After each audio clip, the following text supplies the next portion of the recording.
বাজার দরে বর্তমানে চাকরিজীবীরা খুবই কষ্টে আছে। রাজধানীর কারওয়ান বাজার ঘুরে দেখা গেছে গত মাসের তুলনায় চলতি মাসেও নিত্যপণ্যের বাজারে উল্লেখযোগ্য কোনো স্বস্তি আসেনি। কিছু পণ্যের দাম সামান্য কমলেও বেশ কয়েকটি গুরুত্বপূর্ণ পণ্যের দাম বেড়ে যাওয়ায় সার্বিকভাবে বাজার খরচ প্রায় একই রকম বা কোথাও কোথাও আরও বেশি হয়ে পড়েছে। সরেজমিনে দেখা যায় সবজির বাজারে সবচেয়ে বেশি ওঠানামা রয়েছে। বেগুন, পটল, কাঁকরোল, ধুন্দল ও করলার দাম তুলনামূলকভাবে বেশি বেড়েছে। পাশাপাশি মিষ্টি কুমড়া, লাউ, ঢেঁড়স, কাঁচাকলা ও পুঁই শাকেরও দাম ঊর্ধ্বমুখী।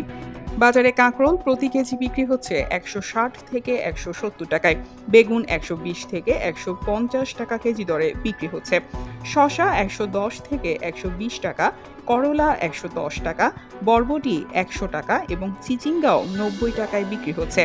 এছাড়া টমেটো প্রতি কেজি ৬০ থেকে ৭০ টাকা, লাউ প্রতি পিস ৬০ থেকে ৭০ টাকা, ঢেঁড়স প্রতি কেজি ৬০ টাকা, মিষ্টি কুমড়া প্রতি কেজি ৫০ টাকা, কচুরলতি প্রতি কেজি ৮০ টাকা এবং কাঁচা কলা প্রতি হালি ৪০ টাকায় বিক্রি হচ্ছে। বাজারে আসা ক্রেতারা বলছেন একটি পণ্যের দাম কমলেও অন্য পণ্যের দাম বেড়ে যাচ্ছে, ফলে মাস শেষে মোট খরচে তেমন কোনো পার্থক্য আসছে না। দ্রব্যমূল্য এরকম যে গ্রামের থেকে ৫ টাকা কেজি কিনে নিয়ে আসে, কিন্তু বাজারে আসলে সেটা ৬০ টাকা হয়ে যায়। এই যে মাঝখানের যে একটা সমস্যা, এই সমস্যাগুলি আসলে কিভাবে দূরীকরণ করা হবে এটা আমি বুঝি না, কারণ কারা করবে সেটাও আমি জানি না। কিন্তু এই সমস্যাগুলি থেকেই যায়, যুগের পর যুগ থেকে যায়। এটা শুধু খালি এইবার না, আরও আগে থেকে একই সমস্যার সমাধান করার কোনো লোকও আসে না, আবার লোক দেখেও নেই। আসলে নিত্য প্রয়োজনের দাম অনেক বেশি, এটা টলারেন্সের বাইরে। তারপরেও গত বছরের তুলনায় আমরা এখন ভালো আছি, তা আমরা সন্তুষ্ট। আগের আমলে যেটা বলি, ইন্টারিম সরকারের আগে যে অবস্থা ছিল সেই অবস্থা থেকে তো মাশাআল্লাহ বের হয়ে আসছি। ইন্টারিম সরকার অনেক ভালো কিছু করেছে এবং বর্তমান সরকার সেটাকে ধারাবাহিকতা রাখছে আর কি। তো আমরা সন্তুষ্ট। চাকুরিজীবী ও নিম্ন মধ্যবিত্ত পরিবারগুলো সবচেয়ে বেশি চাপের মধ্যে রয়েছে। একজন চাকুরিজীবী ক্রেতা বলেন, আগের মাসের মতোই খরচ হচ্ছে, আয় বাড়েনি, কিন্তু বাজারের চাপ কমেনি। বাজার দরে বর্তমানে চাকরিজীবীরা খুবই কষ্টে আছে।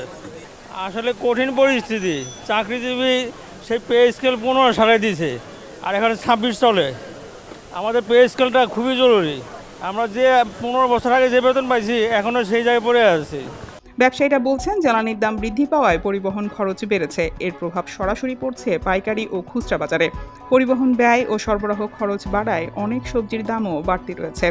সাধারণ মানুষ মনে করছেন, সরবরাহ ও পরিবহন ব্যয়ের অস্থিরতা নিয়ন্ত্রণে না এলে নিত্যপণ্যের বাজারে স্থিতিশীলতা ফিরে আসা কঠিন। ফলে আপাতত নিম্ন আয়ের মানুষের জন্য কাঙ্ক্ষিত স্বস্তি এখনো অধরা রয়ে গেছে। ডেস্ক নিউজ, অগ্রযাত্রা প্রতিদিন। অগ্রযাত্রা প্রতিদিন, নির্ভীক প্রত্যয়ে উজ্জীবিত।